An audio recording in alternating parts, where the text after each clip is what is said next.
Afternoon, everyone. I'm Andy, and welcome to this week's Team Kentucky Update. This week, we get to provide huge economic development news to close out what is going to be a very good year. It continues record-breaking growth of existing businesses, and it's welcoming new ones to their new Kentucky home, where speed to market and the speed of business is fast, but the pace of life is just right. One thing these companies share is they want to find the right home for their business and for their families. And they have all come to find that Kentucky is that home. Since the beginning of my administration, we've now announced more than 1,000 new location and expansion projects totaling a record $34 billion in announced investments and creating 57,500 new jobs. I learned that is over $12 billion more than the next closest administration. And those numbers were before the great KEDFA meeting that occurred this morning. Today, 14 prospective new location and expansion projects were approved for an investment totaling $1.2 billion in potential projects that would create 900 full-time jobs across the Commonwealth. In addition, 75 businesses in 36 counties have also been approved for $723,000 in state support through the Kentucky Small Business Tax Credit. These projects will bring $3.4 million of additional investment and another 200 jobs. So what that means today is we're announcing $1.2 billion in new economic development investment and over 1,100 new jobs to close out the year. This means when we close the books on 2024, it will have been a very big year.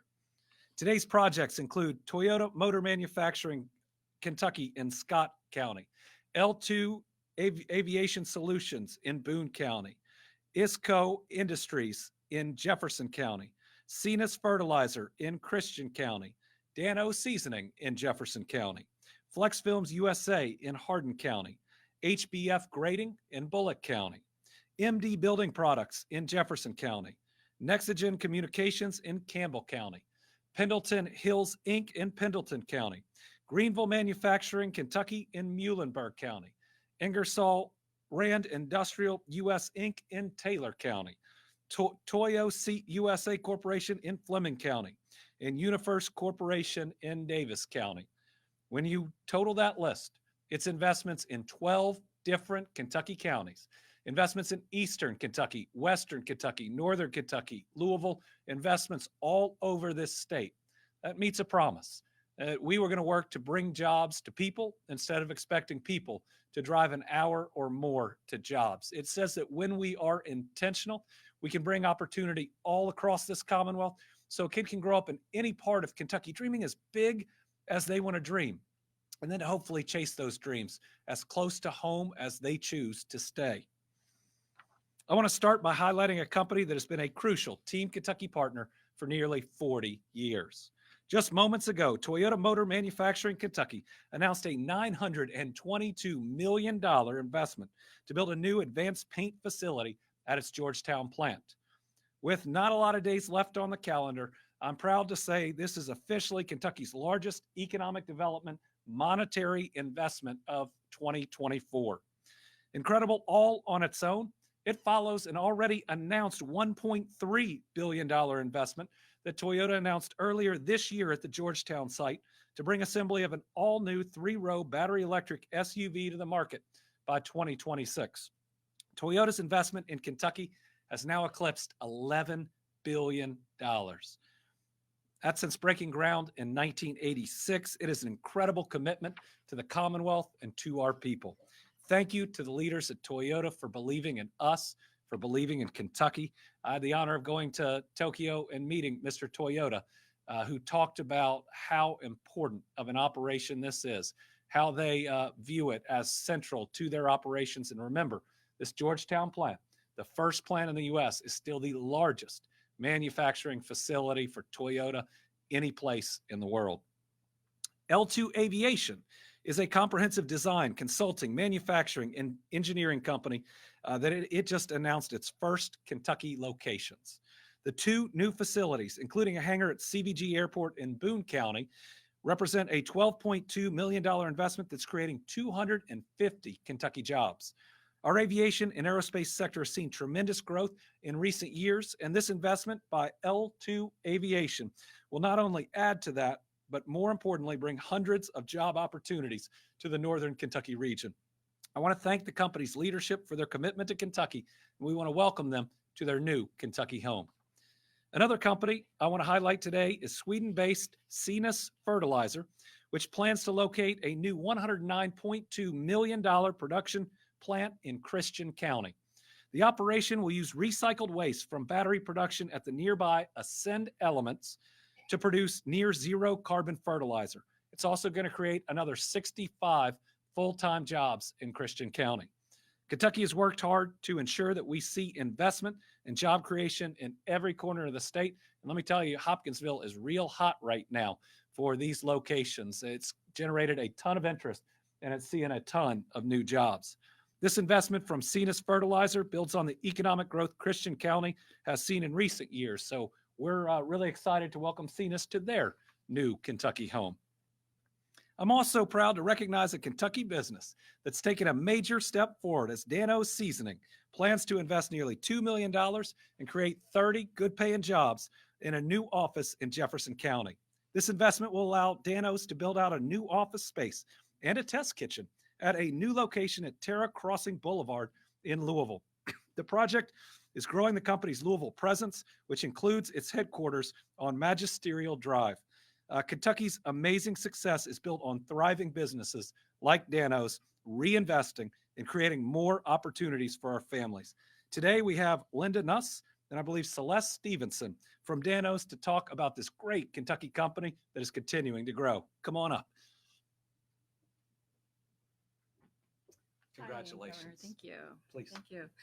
We're really excited to be part of the economic development in Kentucky. We're extremely excited to move into our new location, which is going to be happening very soon, probably in January.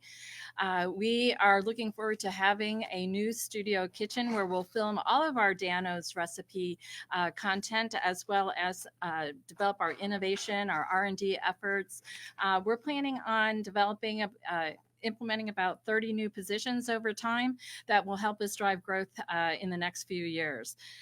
We heard that the governor needed some Dano's in the mansion, although I heard that you already have some Dano's in the mansion. We do, but we can never have too much. There you go. These are our core blends here. We're really excited about Dan and his commitment to building this business in Kentucky. It is a Kentucky-born organization that he launched through the Kentucky State Fair, farmers markets. He really came up through that grassroots marketing effort.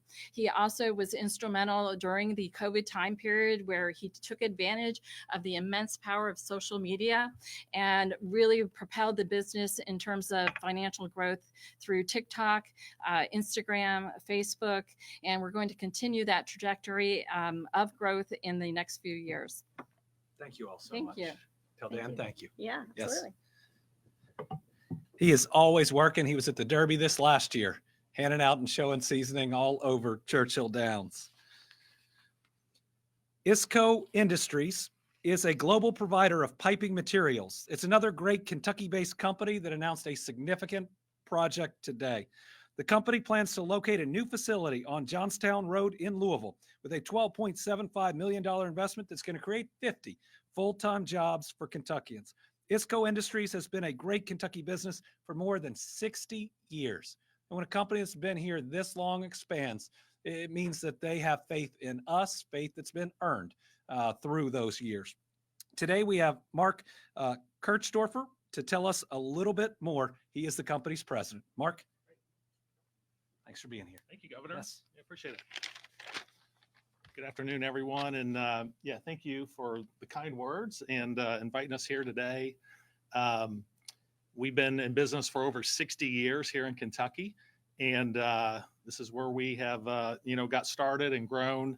And this is where we're continuing to invest to create a very bright future.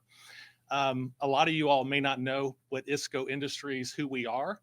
And it's probably because our products are literally underground. So we are a global piping solutions company, and we specialize in the manufacturing of high-density polyethylene pipe systems.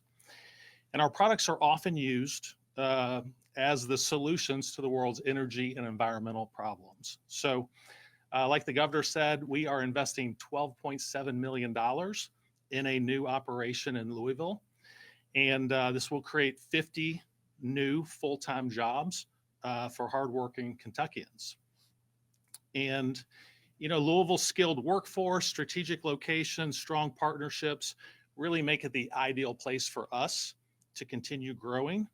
We are thrilled to expand our fabrication capabilities, which are a core part of our business and critical to serving customers around the world. So we're deeply grateful for your support, Governor, in the Commonwealth of Kentucky.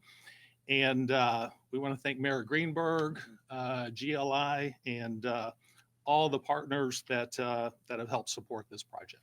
Thank you. Thank you for the expansion. Thank you.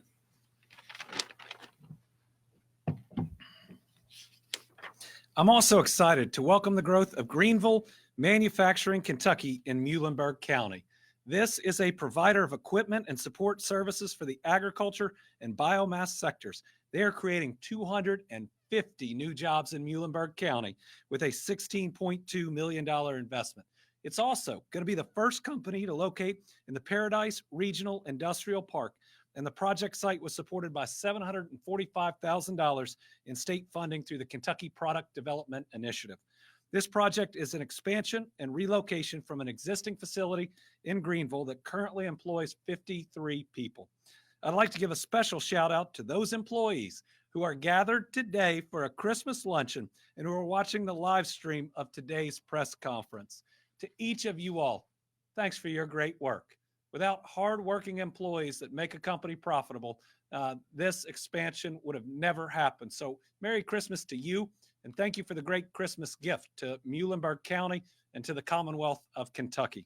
I want to thank each and every one of you for what you do for Kentucky. You are what make us the best destination for businesses, and you are the people that welcome new businesses to their new Kentucky home, or in this case, making a much bigger new Kentucky home for this company. We also saw continued progress in Kentucky's site development efforts as projects in Bell, Franklin, and Shelby counties were approved to receive $8 million in state funding in addition to local support. In Bell County, local leaders are looking to start site prep for the expansion of Flash Steelworks in Middlesboro. I've been to that facility myself. It's a very exciting opportunity in Bell County, where they will make some of the safest, strongest body armor that's made anywhere in the world. They even built the first part of the facility for expansion. This is what's going to help that. Next up, Franklin County has partnered with Anderson County on a regional project to create a new industrial park. We're going to hear about that in about 30 seconds. And leaders in Shelby County are looking to acquire land, make improvements, and build an access road in Shelbyville. I'm thrilled to see investments in 3 more projects across our state.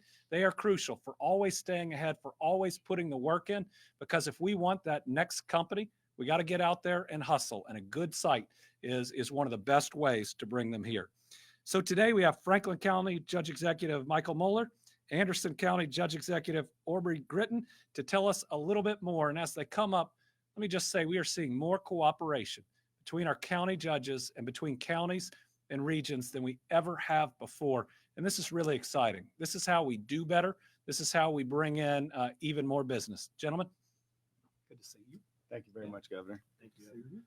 So I am Michael Muller, Franklin County Judge Executive. I'm happy to be here. I want to thank the governor very much for everything he's doing for the Commonwealth of Kentucky. This project started prior to me taking this role, but I'm happy to say over the last 2 years, we've worked together with Anderson County, the city of Anderson, the city of Frankfort, to come together to try to create something special. I think people in our community don't really understand what it takes to run county government and how important it is to create more jobs. You know, our goal with all of this is to create more jobs, have more people in our community, to be able to have better amenities without raising taxes. So that's what's very important to us in Franklin County. So at this point, I'm going to turn it over to Aubrey Gritton, Judge Executive, and I appreciate working with them. I think it's going to be a great partnership. This has been it's been a long time coming, to say this is a once in a lifetime opportunity would be mistaken. This is a once in a millennium opportunity. Anderson County can't do something like this on their own. Franklin County may or may not be able to do this on their own, but we have partnered together. And like Judge said, you take Franklin County, take Anderson County, take City of Lawrenceburg, City of Frankfort. We all work under the same umbrella with Team Kentucky and our head coach, Governor Beshear, who partnered this. And thanks to him and his team and his cabinet, we had the announcement this morning. So we're on the cusp of something big. This is an opportunity, like Judge Miller was saying. We want to grow economic development opportunities in our communities without raising taxes. We want to take the burden off of the people and give the people what we call an opportunity. That opportunity comes in jobs. That opportunity comes in advancement, lifestyle. That's what we're doing. So excited to put this event together. Look forward to working with us in the future. This is huge for all of us. And again, Governor, thank you again. Thank you. For all your efforts and works on this. And woo, go Team Kentucky. There we go. Thanks, Judge. Thank you. We all have been working together for 2 years on this one, but it's got such incredible potential. It actually already has interests. So very excited to see the good jobs that are going to come. And it's a recognition that regardless of what county you may put a facility in, though this one it would be both, the jobs come to the entire community. And seeing more regionalism and more folks working together in all parts of Kentucky has been really special. Less partisanship, less division than we see in the rest of the country, more just trying to move forward for all of our people. That's already a lot, but those weren't the only exciting things happening recently. Earlier this week, we announced Whelan Machine and Tool, a veteran and family-owned business, is investing $5.7 million to expand and relocate its Jefferson County operations. This project will create 30 new jobs for folks in the area. The company offers manual and precision milling and is relocating to the Bluegrass Commerce Park in Jeffersontown. We continue to see quality companies like Whelan Machine and Tool expanding to meet growing customer demand, and that is a recipe for long-term success in our economy. Today, we're joined by Patrick Malcor, CEO of Whelan, the parent and CEO of Whelan's parent company, Ajax Defense. Also, I think we have John Triplett, president of Whelan. Gentlemen, please join us. Thanks for being here. Thank you, Governor. Absolutely. Podium's yours. Thank you. Good to see you. Thanks a lot for having us out here today to recognize this, what is a significant expansion of our important work that we do in the defense industrial base at Whelan that we have done for over 35 years. It's a major milestone for continued growth in our business, creation of jobs, and our commitment to increasing more advanced manufacturing in the defense industry here in Kentucky. As a veteran myself who started my career in Fort Knox, Kentucky, I'm glad to be back here in Kentucky, investing for the long term in the growth of our business and in the defense industrial base, and adding those valuable, really mission critical jobs for our warfighters around the world.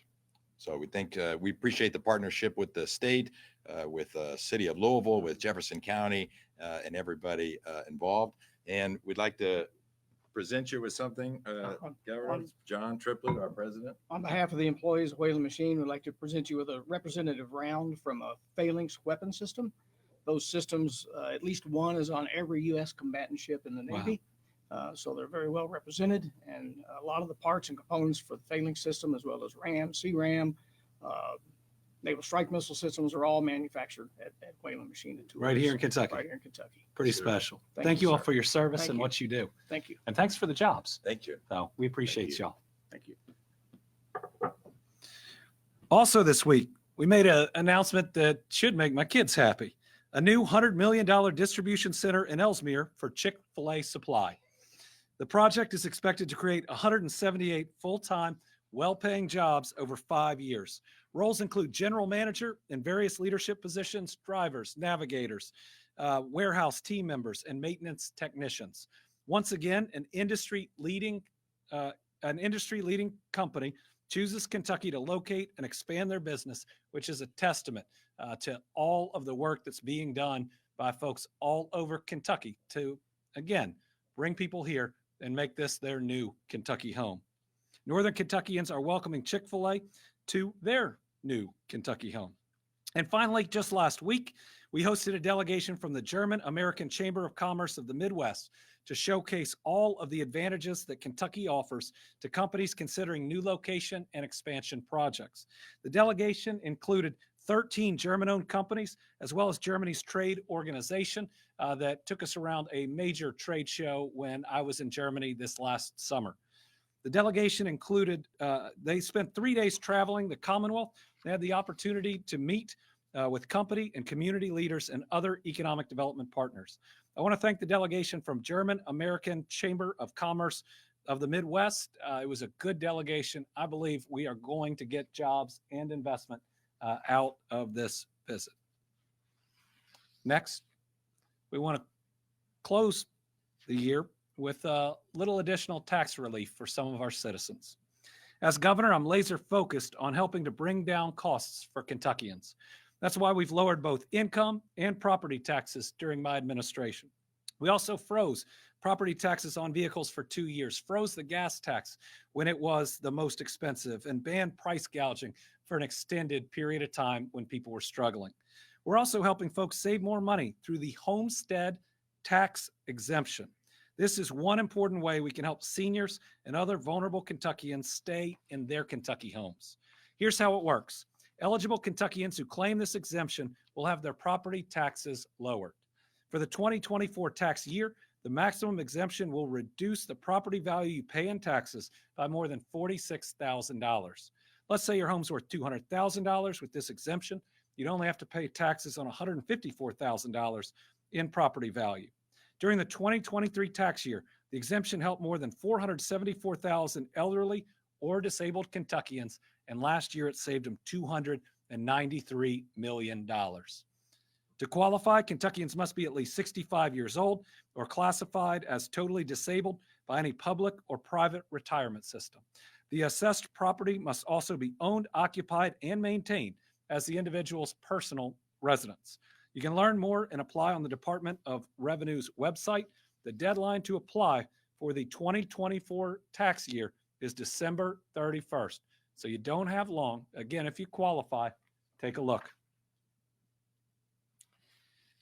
This week, we also marked the 3-year anniversary of the Western Kentucky tornadoes that took the lives of 81 Kentuckians, 81 children of God on December 10th, 2021. I visited the region on Tuesday to remember those lost, each one still mourned by their community, by their family. They'll be forever missed, but my faith teaches me we will see them again.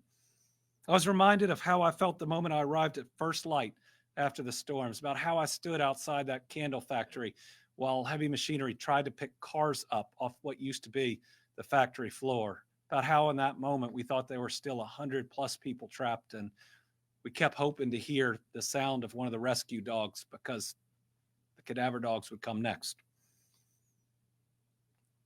But what we saw in that same moment is that our people are unbreakable. Neighbors had pulled each other from the rubble. I ran into a teenager from Dawson Springs that had spent the entire night pulling people from their homes. Volunteers were already jumping into action, helping family find clothes, basic supplies, emergency housing, even some who'd lost their homes themselves. We had an employee show up at Penny Ryle to help work in the kitchen that didn't tell her supervisors until the middle of that first day that her home had been wiped out. So we made sure she had a place to stay there too. Local first responders worked around the clock, supported by the Kentucky State Police, Kentucky Emergency Management, Fish and Wildlife, and the Kentucky National Guard, the best National Guard in the country. I was extremely proud of all of our groups, from forestry that helped cut the trees blocking the road so emergency vehicles could get where they needed to go, to our Kentucky State Parks, which opened their doors and said, we've got you. You don't have to worry about tomorrow. You don't have to worry about next week. We have a warm place for you to stay, and at least tonight and tomorrow and the next day, you can feel secure as we figure out how to move forward. Throughout this challenge, we stood together, shoulder to shoulder, neighbor helping neighbor. We leaned on Team Kentucky spirit, and now we are rebuilding stronger than ever because of the love and compassion of Kentuckians, and as well as the love and assistance that poured in from around the world. First, on Tuesday, I plan to join His House Ministries Pastor Stephen Boykin and Mayor Kathy Onan in Mayfield for a remembrance ceremony and the dedication of 8 new homes. But like that moment 3 years before, we weren't able to land because of the weather due to unsafe travel conditions. 3 years before, it was because the tornado had gone through the airport. And I remember coming back 2 days later with the FEMA administrator, and the amazing guy who runs that airport said, I'm so sorry you couldn't land that morning. I gave him a hug, and I said, man, you're doing the very best you can, and you're making all of us proud, and the entire world stands with you. I get to see him every time I go back. Just special people who have stood up even in the toughest of times and made sure that that community rebounds. That 8 new homes now brings us to 50 homes in Mayfield, supported through the HOPE initiative with support from the Team Western Kentucky Tornado Relief Fund. And we are now 221 homes that have been built in Western Kentucky for tornado survivors from that fund. We then went to Gilbertsville, where I joined AT&T officials. So without being able to travel the way, I jumped in the car, and 3.5 hours later, got out of Gilbertsville, where I joined AT&T officials and local leaders to celebrate the company's $3 million investment in high-speed internet service that they are putting in since the tornadoes. The tornadoes knocked down all of our telecommunication ability in the region. I couldn't find out if my cousins in Dawson were alive or dead until I was there physically that next day. This is the most important infrastructure to get up as quickly as possible, whether that's first responders being able to communicate with each other or family members who are so worried about their loved ones. This is bringing fiber to this entire community in Marshall County.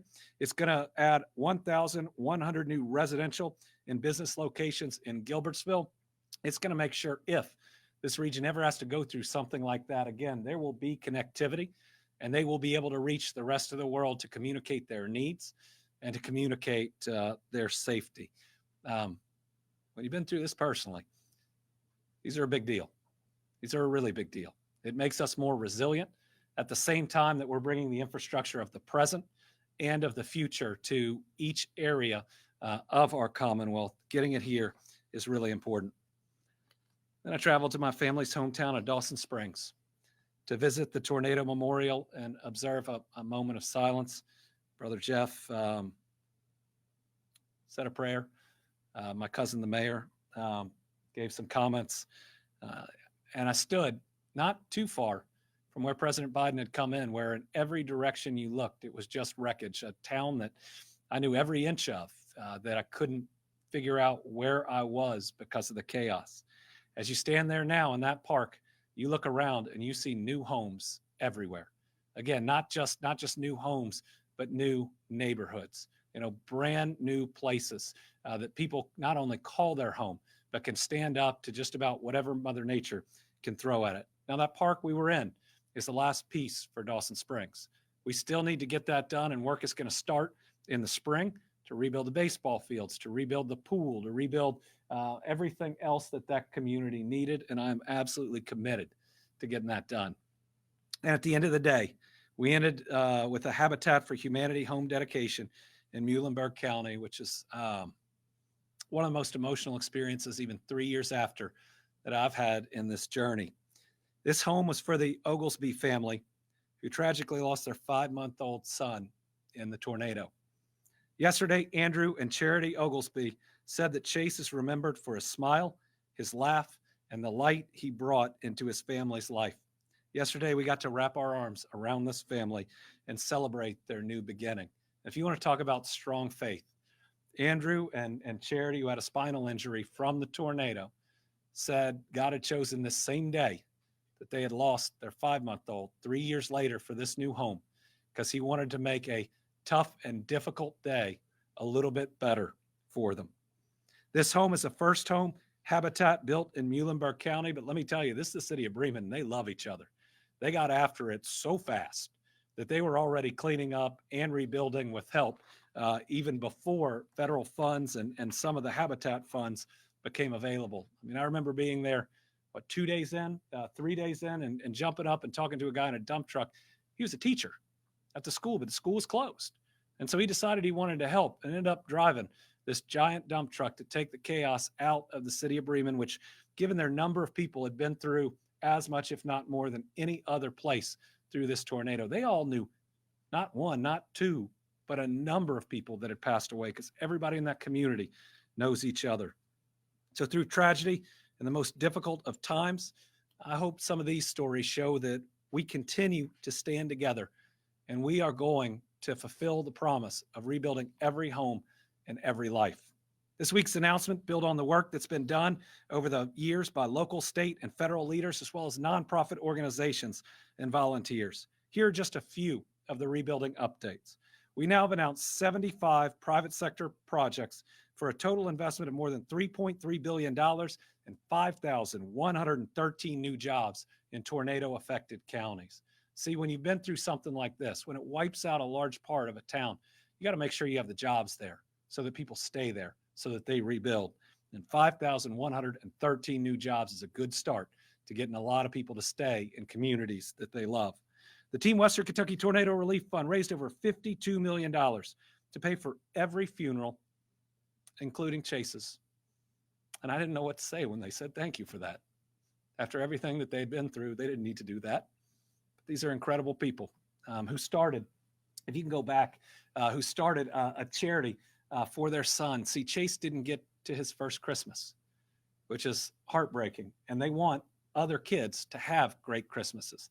So it's grown from a charity. I think in the first year they did it, it helped out about 3 people to now helping 36, I think, this Christmas. So anybody out there, we'll put on our social media a link to them and how to get involved. But you want to talk about a great family honoring that little kiddo in a really special way that helps others out.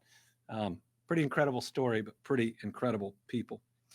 The West Kentucky State Aid for Emergency Fund has awarded $148 million to eligible cities, counties, public and nonprofit utilities, and schools for much needed support and repair.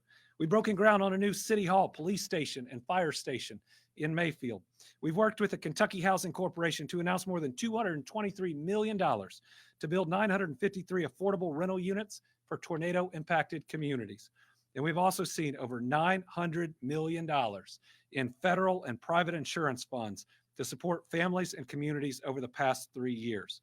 Private insurance has paid out 16,688 tornado-related damage claims, totaling nearly $500 million. Nearly $16 million has been approved through FEMA's Individual Assistance Program for more than 2,300 applications. So yesterday, the 10th was pretty special. Hopefully we do it right each year to honor, 81 folks that are no longer with us. But I think each of them was looking down on each and every one of these communities, so proud of the work over 3 years that has helped rebuild places that these individuals loved and still love. All right. So building off that today, we have another weather-related update. Recently, President Biden granted a major disaster for the Commonwealth for Kentucky following Hurricane Helene. While we're blessed that there's no reports of anyone that was hurt due to this event, we are very blessed for that. We know many areas were affected, and this assistance will help move us forward. The declaration provides public assistance, not individual assistance to specific families, but public assistance funding for local governments and certain nonprofit organizations in 33 counties that are recovering from the remnants of the storm. Those counties are on the screen. These funds will support emergency work as well as repair or replacement of facilities damaged by the storm and projects that help reduce future risks. Kentuckians came together during the storm with resilience, compassion, and strength because that's what we do. I want to thank everybody for their support. And at the next Team Kentucky update, we will have an update because now all our transportation folks are back from North Carolina. I mean, they spent a significant amount of time, over 200 plus of our transportation workers enthusiastically headed towards an area that had been devastated because they know how it feels. And they wanted to pay forward what everybody had done for Kentucky. We'll get a recap of all of their great work. They came from all over our state, and I'm so proud of our people, and I'm so proud of that transportation cabinet for stepping up and doing everything that was asked and everything that we could. All right, right before Thanksgiving, I got to have a really great day celebrating 100 years of Kentucky State Parks. We traveled to Natural Bridge State Park, where we were joined by our incredible Parks team members, and we had a chance to hike and meet so many great people. We started by taking the chairlift with park naturalist Sam Evans. We were then joined by Ranger Darren Farmer to walk across the bridge. The view, by the way, Ranger Farmer was also a sheriff. He's given a lot of service to this Commonwealth. The view is breathtaking, from Natural Bridge. And if you haven't seen it, it's just one of the incredible, breathtaking views from our state parks. Along the way, we met so many great people, not just from Kentucky. I met visitors from 7 other states who traveled to see this natural phenomenon for themselves. And after our hike, we were joined by our friends at Against the Grain Brewery. Together, we unveiled the official Kentucky State Parks 100th anniversary lager, the first time we've had an official Parks beer. It was a great day in our new Kentucky home, celebrating one of our greatest natural assets that families have enjoyed for over 100 years. Places like Natural Bridge are the perfect example of what makes life in Kentucky so amazing. A big thank you to Sam Cruz and Against the Grain for partnering with us on this exciting project. They made a great beer and also committed 5% of each sale is going to go directly to improvements in our Kentucky State Parks. We appreciate that Team Kentucky spirit. You can purchase the official anniversary beer at participating state parks and retailers starting this month. We've got those locations on the screen. So during our park celebration, I got the chance to learn more about the Gorge from the incredible team. Folks, it's a beautiful spot just like all of our unique state parks around Kentucky. If you haven't visited one in a while or you're looking to return, you now have a chance. As you might remember, you can win a free 2-night stay at a Kentucky State Park by sharing positive photos on social media using the hashtag #NewKentuckyHome. I announced the giveaway last month when I unveiled Team Kentucky's New Kentucky Home initiative. This is a comprehensive marketing effort that will reintroduce Kentucky to the world. It combines economic development, workforce, and tourism efforts. It takes how much we love where we're from and unleashes it on the world with an invitation to join. It's that next step to where a business owner looking to relocate can get an idea not just what business might be like here, but what it's like to live here. We love our lives in Kentucky, and this is our best opportunity through this initiative to show people how great it is. It's a chance to leave the stereotypes of the past in the past. And again, to talk about Kentucky as a place where business is fast, but the speed of life is just right. We want Kentuckians across the state to help us by sharing positive images on social media. This is your chance to market the things you love about Kentucky, to be an ambassador for Kentucky, to say we love Kentucky, and so will you. Come be a part of our New Kentucky Home. So today I'm excited to announce our first winner, Kelly Davenport. Her photo captures Natural Bridge. What a coincidence, and shows one of the many reasons that our New Kentucky Home stands out from the rest. Kelly, congratulations. Our team will reach out with details, so be on the lookout. Now, everyone still has a chance to win because we're drawing once a month through April of 2025. So get online and share your photos and tag New Kentucky Home for a chance to win. Let's keep showing the world that we love Kentucky, that we're from Kentucky, and we want to share what's special about us with the entire world. Next, we have some good news for our executive branch state employees. We've been working hard to support our Team Kentucky members and our Team Kentucky families. We're seeing record-breaking economic growth and creating good-paying jobs. We're making sure our families can pay their bills at the end of the month. Part of this work includes making sure that Kentucky is leading the way when it comes to our employee benefits. During my time as governor, we've now secured 4 of the largest across-the-board pay increases for our state employees who went decades without receiving a raise. This work's had a real impact that can be seen in our hiring and retention, especially in critical areas that have been really hard hit. But now, more troopers we've had in a long time, more corrections officers than we've had in a long time. We're seeing improvement in our social workers. You know, when you pay people closer to what they're worth, you get more people who are willing to do what they love. We've also started our Second Chance Employment Program, a paid internship program, leadership development programs, and announced first day health insurance for our employees. That took a long time to make happen, but I was one that 9 years ago had to wait a month hoping something wouldn't happen to members of my family. State employees also have a robust leave package that includes sick, compensatory, and annual leave. We're proud of the work we've done so far, but we want to do even more. We want to be an employer of choice. That's why I'm excited to announce, alongside with our great personnel cabinet, that we plan to file amendments to the Kentucky administrative regulations that'll make executive branch state employees eligible for 6 weeks of paid leave for welcoming a child to your home through birth, adoption, or foster care, as well as other qualifying serious health conditions. Employees will be eligible to receive 6 weeks of this type of leave at 3 intervals throughout their career. One day, one hire. The new employee will be eligible for 6 weeks of paid leave on day one. On day one, the new employee will be eligible for 6 weeks of paid leave. This leave may be utilized between day 1 and year 10 of employment. At 10 years of employment, an employee will be eligible for 6 weeks of paid leave to be used between year 10 and year 20. And at 20 years of employment, the employee will be eligible for 6 weeks of paid leave. That leave can be utilized from year 20 through the end of the career. Once everything is approved, this benefit will be available as early as summer of 2025. It is the right thing to do for our employees. We care about our employees, and we're going to keep fighting for you. I want to thank Personnel Cabinet Secretary Mary Elizabeth Bailey for her work on this, and I want to invite one of the main proponents that's pushed for it, Lieutenant Governor Jacqueline Coleman, to come up and say a few words about this important benefit. Thank you, Governor. You know, the two of us we're very fortunate to get a front row seat to seeing the incredible work that our employees do every day. And as the governor said, our administration has worked to show them gratitude in tangible ways. Today's additional paid leave announcement is another example of that commitment. On Team Kentucky, we look out for one another. Through the good times and through the tough times, we have each other's back. And that has always started at the top.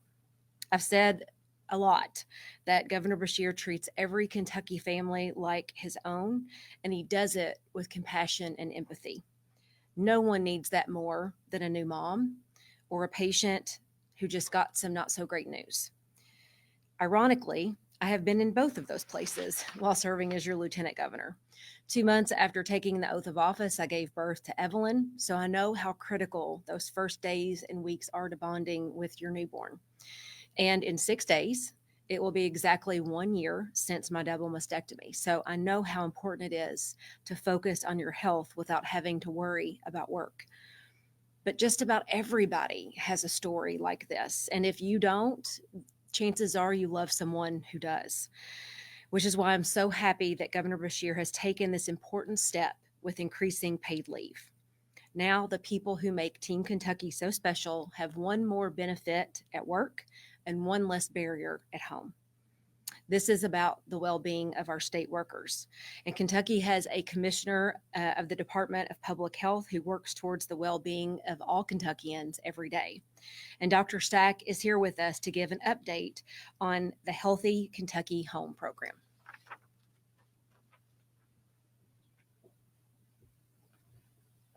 Thank you, Lieutenant Governor, and good afternoon, Kentucky, and happy holidays.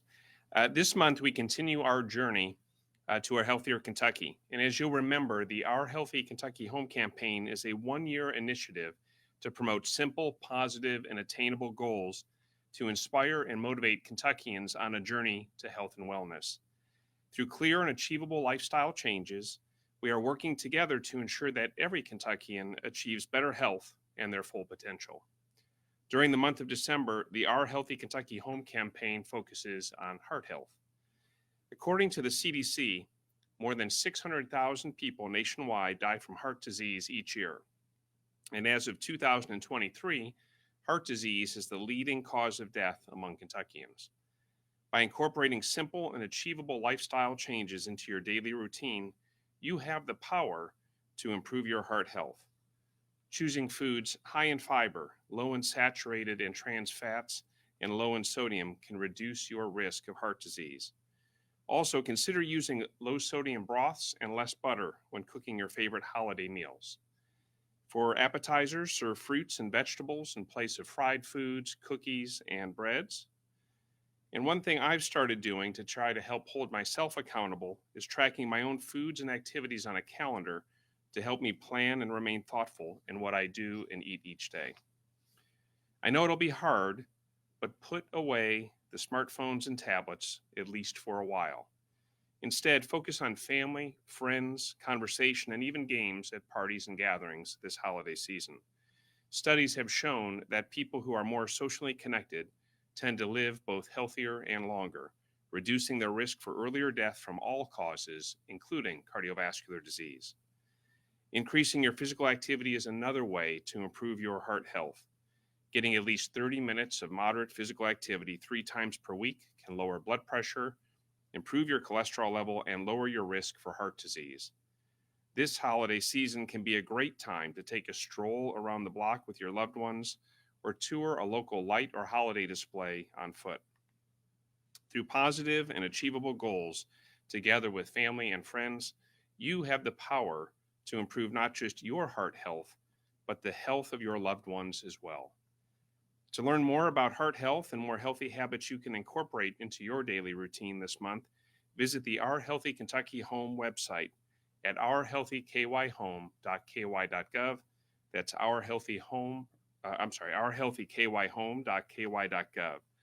We'd also love to hear how you are personalizing the Our Healthy Kentucky Home campaign to meet your own personal circumstances by emailing us at ourhealthykyhome@ky.gov.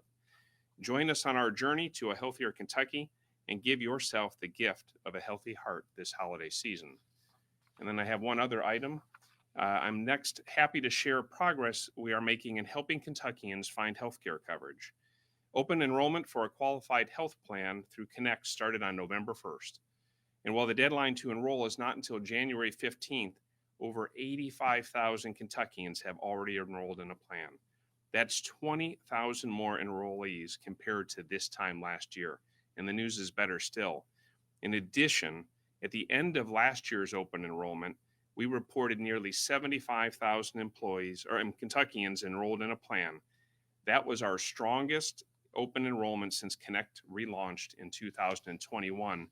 And folks, we've already surpassed last year's total by more than 10,000, and we still have a full month to go. There have been extensive outreach efforts on the part of our connectors and insurance agents who are located in every county. Our goal is to provide Kentuckians easier access to health coverage so every Kentuckian can thrive and be well. No individual or family should ever be left uninsured. Financial assistance is available based on family size and income. This can help cover the costs of monthly premiums and out-of-pocket expenses. If you don't have health insurance coverage through an employer, Medicaid, Kentucky Children's Health Insurance Program, Medicare, or TRICARE, then you can enroll on a plan today at Connect. The deadline to enroll is January 15th, but don't wait. Kentuckians who enroll in a plan by midnight on December 15th can get full year coverage that starts January 1st. However, those who enroll after December 15th will have coverage that begins on February 1st. We have a team of connectors and insurance agents who are here to help you at no cost to you. They will guide you through the process of finding quality, affordable health coverage that's best suited for you and your family. So please, if you need assistance or if you are ready to enroll, please go to connect.ky.gov, that's KYNECT.ky.gov, or call 1-855-4CONNECT. That's also 1-855-459-6328. Thanks. Having Dr. Stack here reminds us that we've been through a pandemic, tornadoes, floods, just about any challenge that you could imagine. And after getting through all that, we should want to be healthy and happy. And that's what his initiative is about. It's about making sure that we get as healthy as we can be to enjoy our time here on Earth, and that we make sure we put down those phones and tablets and get the social interaction we need to be happy. It is hard to live a happy life without healthcare coverage. And Connect for that is so important.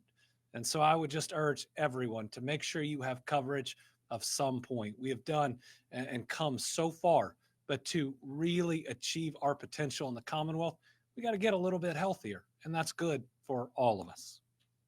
All right, this week's Team Kentucky All-Stars are the Kentucky State Police Sexual Assault Kit Initiative Team. Here with me today are two members of that team, Detective Janet Barnett and Site Coordinator Kelly Wells. Last week, KSP announced that the team solved a sexual assault, y'all can come up, solved a sexual assault cold case from 2005. In January of 2005, a 17-year-old victim reported to Louisville Metro Police Department that she'd been kidnapped at gunpoint and raped. DNA evidence was entered, but unfortunately, no match was identified at the time. But these folks don't give up. 2 decades later, because of grant funding received by the U.S. Department of Justice, KSP and LMPD were able to conduct additional DNA testing, and the perpetrator has now been charged, and the process of bringing justice to the victim has finally begun. The KSP Sexual Assault Kit Initiative Team was formed in 2021 to solve cases just like this one after the United States Department of Justice awarded the Commonwealth $1.5 million to leverage existing resources within the KSP Crime Lab by transitioning investigators and a criminal intelligence analyst from the Office of the Attorney General. The team was awarded another $2.5 million last October to expand and enhance data collection.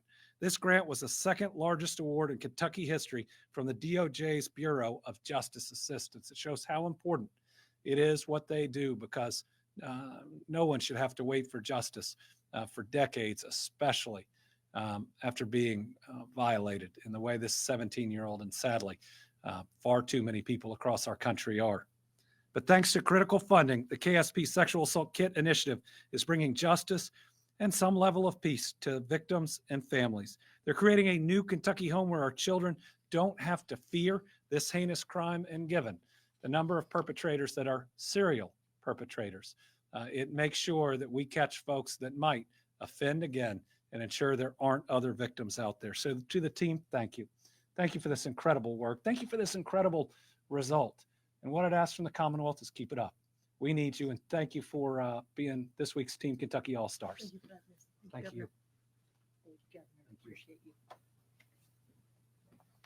All right. With that, I will now open it up to questions. We've got a couple journalists that are here with us, and then some on the line. We'll start with Tom Latek. Thank you, Governor. I had something the other day from the Pew Charitable Trust.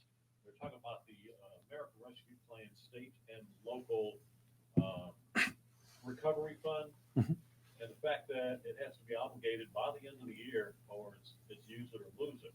How much money does Kentucky get from that fund, and is there any that we're going to have to worry about getting clawed back? Yeah, so right now, I believe that we have obligated all of our ARPA funds. For instance, our Cleaner Water Program was funded through ARPA. We had to get certain agreements done by the end of this year, or they would have been at risk, and we now have all of them finished. That was a lot of work. Our county judges and others chipped in to make sure we got it done. We have several other programs that went through ARPA, but at least the information that I have right now is that we have used substantially all, if not the report that I have right now, is we've obligated all of it. Carolina. Governor, you said more than 11 billion has been invested by Toyota now. In your words, what kind of a transformation has this led to here in the state? And as far as this new facility goes, are we talking about new jobs or just like restructuring and stuff like that? So Toyota's first, their location in 1986, my dad was lieutenant governor. I remember being a kid when then Mr. Toyota, the chairman, had come in. It's one of the most important parts in our history as a Commonwealth, especially for our economy.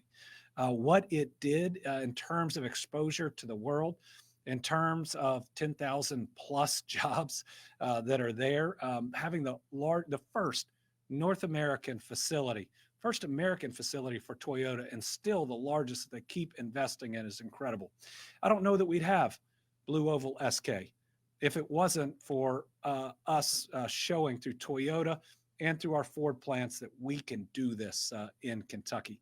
and then to just keep investing when that doesn't happen in all of the factories from various large companies around the world.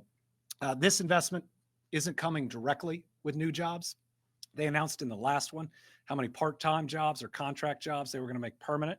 But what this is going to do is create a high-tech paint facility that is going to have employment, likely for already existing employees, but knowing that that employment would be able to continue.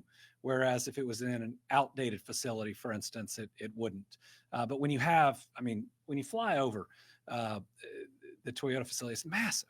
Or when you drive past it, it's just massive, and it requires these continuous updates and just the confidence that $940 million shows in Kentucky is pretty special.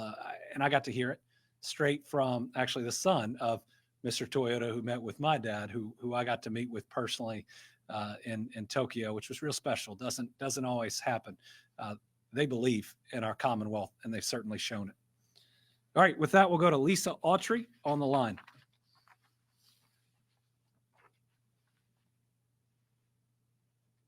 If we still have Lisa.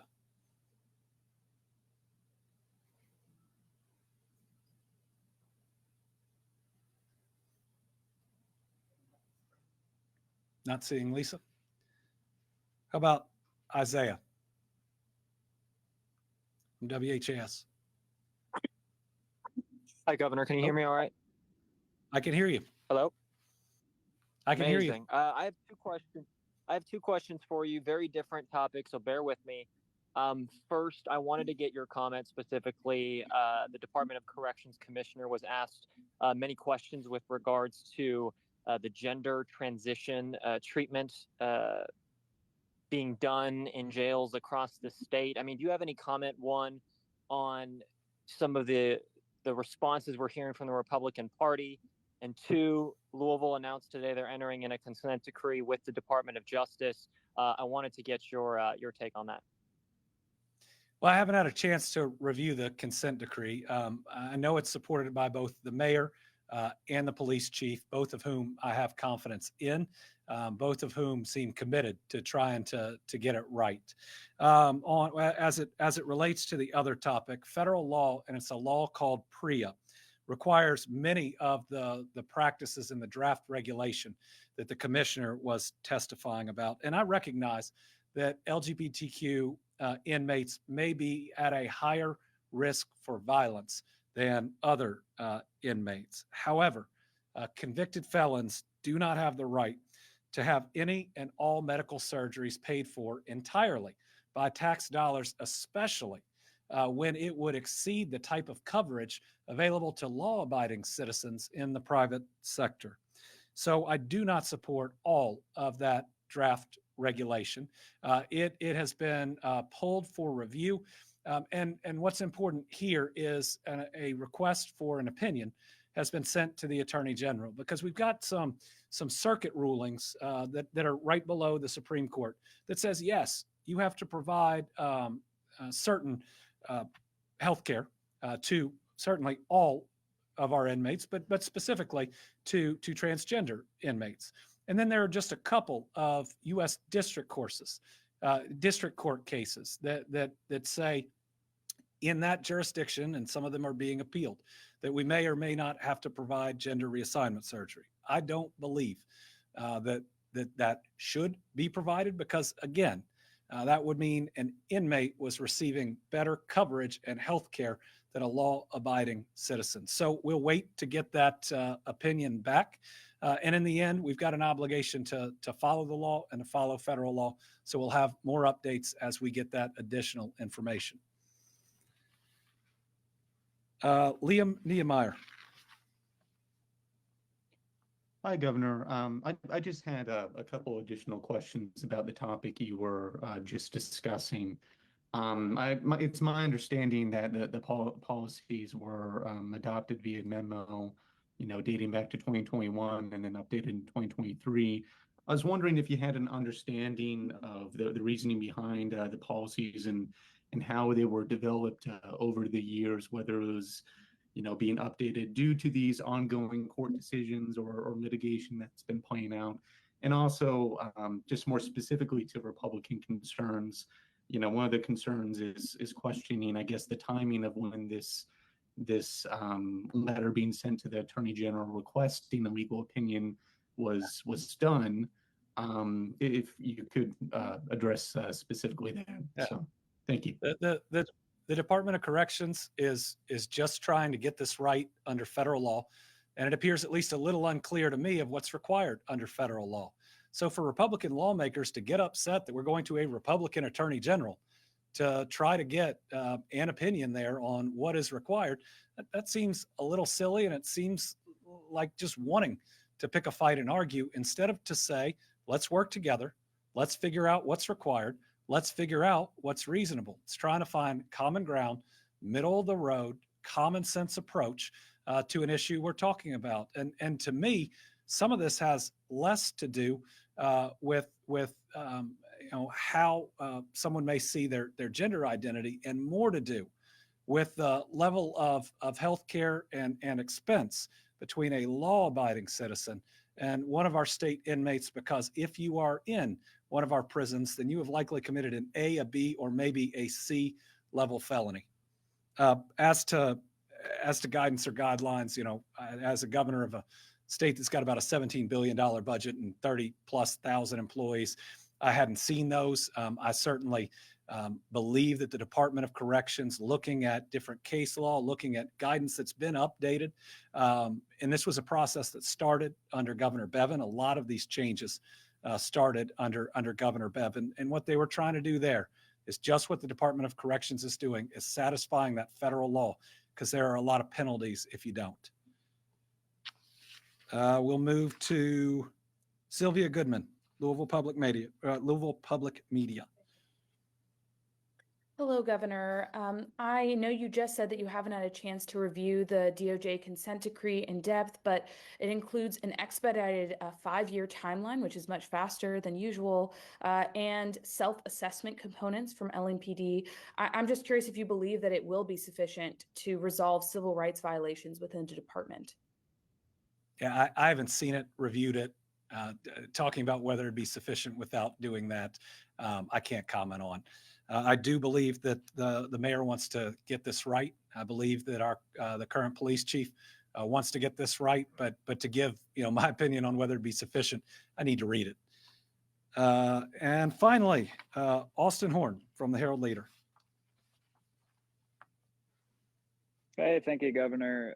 I was curious with your discussion about taxes earlier in the Homestead exemption, if you believe that lawmakers should, as they currently plan to do, cut the income tax again from 4% to 3.5%. What's your kind of take on that as of now? Yeah, I believe that in this session, we'll want to look at all the most recent data, but I believe an additional tax cut will be appropriate, because I believe a lot of the recent revenue information is about a pass-through entity tax that was a big positive before and now is a negative, but will ultimately balance itself out. We can get you the information on that. Now, after this one, moving forward, we'll really see if it meets the guardrails that are set up by the General Assembly. One concern that I have is, while I'm glad there are guardrails, the train only moves one direction, right? And at some point, we will hit a point where we can't provide the services that people expect from government if we lose too much revenue. But I believe with our booming economy, that this next income tax cut is something we can do and still provide the services that are out there. All right, that's it for this Team Kentucky update. We'll see you guys next week, and then we will take a break for Christmas and for New Year's. So everybody out there, Merry Christmas, Happy Holidays. Everybody stay safe.